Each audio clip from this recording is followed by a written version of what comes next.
Hi everyone, I'm Marcy, and today I'm making pumpkin whoopie pies with only 5 ingredients. If you're one of those people who loves fall and all things pumpkin spice, this recipe is a must. It is ridiculously easy to make and so good. You're gonna love it. First, do me a favor, hit that subscribe button if you're not already subscribed to this channel, and let's get baking.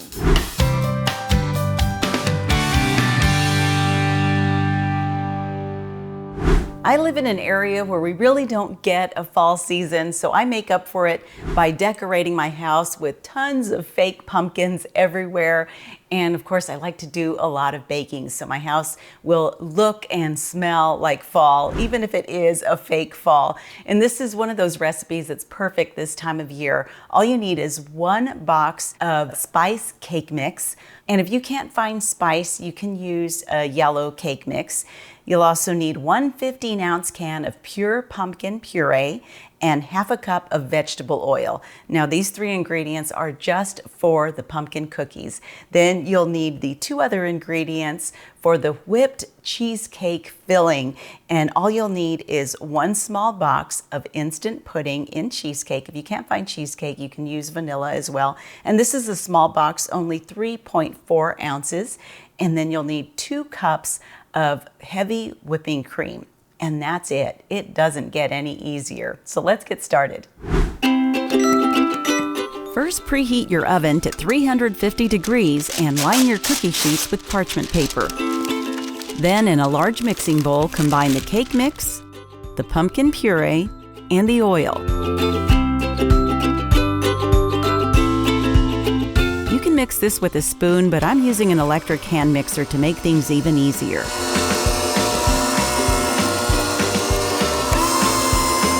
The consistency you're left with will be a somewhat sticky batter, so I'm going to be using a cookie scoop to grab and drop the dough onto my cookie sheet.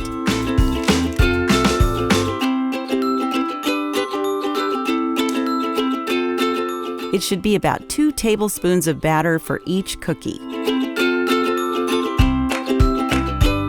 And they're not going to spread too much while baking, so you don't need to space them too far apart.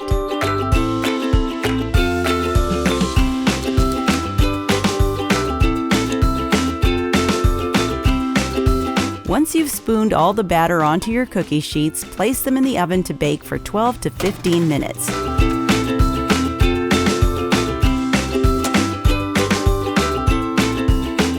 These look so cute. When they're done, they should bounce back when you tap them lightly. Go ahead and take them off the cookie sheet and place them onto a cooling rack and let them cool completely. Meantime, we can make the whipped cheesecake filling. All I'm doing is mixing the pudding mix with the heavy whipping cream. And again, I'm using an electric hand mixer and just mixing until it forms stiff peaks. This should take a few minutes.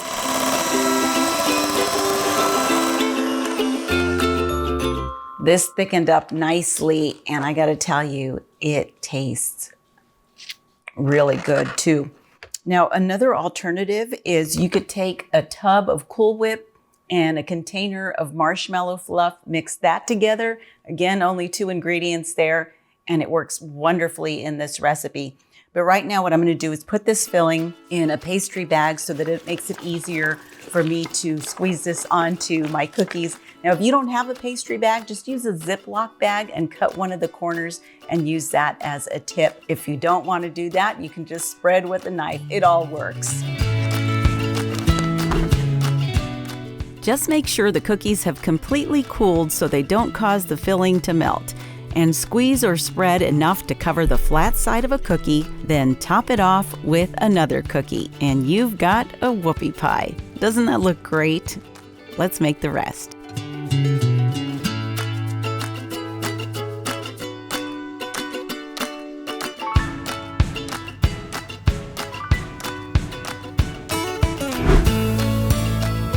These pumpkin whoopie pies just scream fall. And right now my kitchen smells so good.